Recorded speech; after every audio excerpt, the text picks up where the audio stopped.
সময়ের সঙ্গে তাল মিলিয়ে প্রতিনিয়তই উন্নত হচ্ছে প্রযুক্তি। দিন যত এগোচ্ছে বিজ্ঞানীরাও তত নতুন নতুন উদ্ভাবন তুলে ধরছেন মানবজাতির সামনে। তবে এবার তারা এমন এক উন্নত সংস্করণ এনেছেন যা হতে পারে হেলিকপ্টারের কার্যকর বিকল্প। বিশেষত্ব একটাই, ইঞ্জিন বিকল হলেও এটি হবে না বিধ্বস্ত। এই ব্যতিক্রমী উড়োজাহাজটি নিয়ে বিস্তারিত জানাচ্ছেন শিহাব ইসলাম। এবার হেলিকপ্টারের বিকল্প হিসেবে আসছে এক নতুন ধরনের উড়োজাহাজ, যার সবচেয়ে বড় বৈশিষ্ট্য ইঞ্জিন বিকল হলেও এটি বিধ্বস্ত হবে না। মার্কিন গণমাধ্যম CNN জানিয়েছে, যুক্তরাজ্যভিত্তিক প্রতিষ্ঠান এআরসি অ্যারোসিস্টেম উন্নয়ন করেছে আধুনিক জাইরোপ্লেন প্যাগাসাস, যা জরুরি চিকিৎসা সেবা সহ নানা কাজে হেলিকপ্টারের বিকল্প হতে পারে।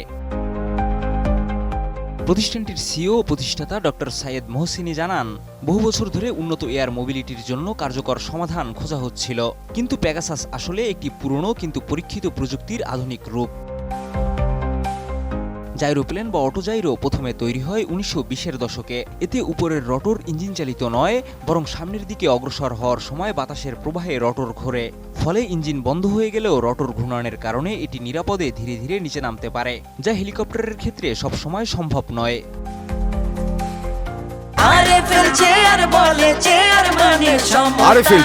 ক্ষমতার নয়, সমতার চেয়ার। প্যাগাসাস উলম্বভাবে উড্ডয়ন ও অবতরণ করতে সক্ষম, ফলে এটি বিদ্যমান হেলিপ্যাড থেকেই পরিচালনা করা যাবে। এতে রয়েছে স্বয়ংক্রিয়ভাবে চার্জ হওয়া হাইব্রিড ইলেকট্রিক ইঞ্জিন, যা পেছনের প্রোপেলার চালায়। ইঞ্জিন চালিত রটর বা গিয়ার বক্স না থাকায় এর রক্ষণাবেক্ষণ ও পরিচালন খরচ তুলনামূলকভাবে অনেক কম।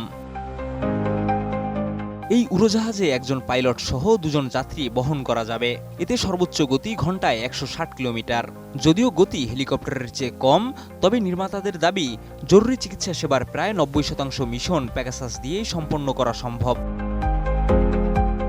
ডক্টর মোহসিনীর তথ্যমতে, যুক্তরাজ্যে হেলিকপ্টার ভিত্তিক এয়ার অ্যাম্বুলেন্সের প্রতি মিশনে গড় খরচ প্রায় 4165 পাউন্ড, যেখানে প্যাগাসাসের পরিচালন ব্যয় ঘন্টায় আনুমানিক মাত্র $300। উড়োজাহাজটির সম্ভাব্য মূল্য প্রায় 7,50,000 পাউন্ড। গ্লাসগো বিশ্ববিদ্যালয়ের এয়ারোস্পেস বিশেষজ্ঞ ডক্টর ডগলাস থমসন বলেন, হেলিকপ্টার জ্বালানি ব্যবহারে অদক্ষ ও যান্ত্রিকভাবে জটিল, যেখানে জাইরোপ্লেনের কাঠামো অনেক সহজ এবং ইঞ্জিন বিকল হলেও এটি তুলনামূলকভাবে নিরাপদ। প্যাগাসাস ইতিমধ্যেই যুক্তরাজ্যের সিভিল এভিয়েশন অথরিটির পরীক্ষামূলক উড্ডয়নের অনুমোদন পেয়েছে। চলতি বছরের ফেব্রুয়ারি বা মার্চে প্রথম টেস্ট ফ্লাইটের আশা করছে এআরসি অ্যারোসিস্টেম। তবে ইতিমধ্যেই যুক্তরাজ্যের স্কাই অ্যাঞ্জেলস এয়ার অ্যাম্বুলেন্স 10টি এবং যুক্তরাজ্যের একটি চিকিৎসা পরিবহন সংস্থা সর্বোচ্চ 30টি প্যাগাসাস জাইরোপ্লেন অর্ডার দিয়েছে। প্রয়োজনীয় অর্থায়ন নিশ্চিত হলে আগামী 3 বছরের মধ্যেই প্যাগাসাস বাণিজ্যিকভাবে বাজারে আসতে পারে।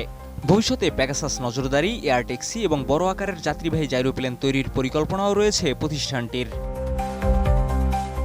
শিহাব ইসলাম, ATN নিউজ।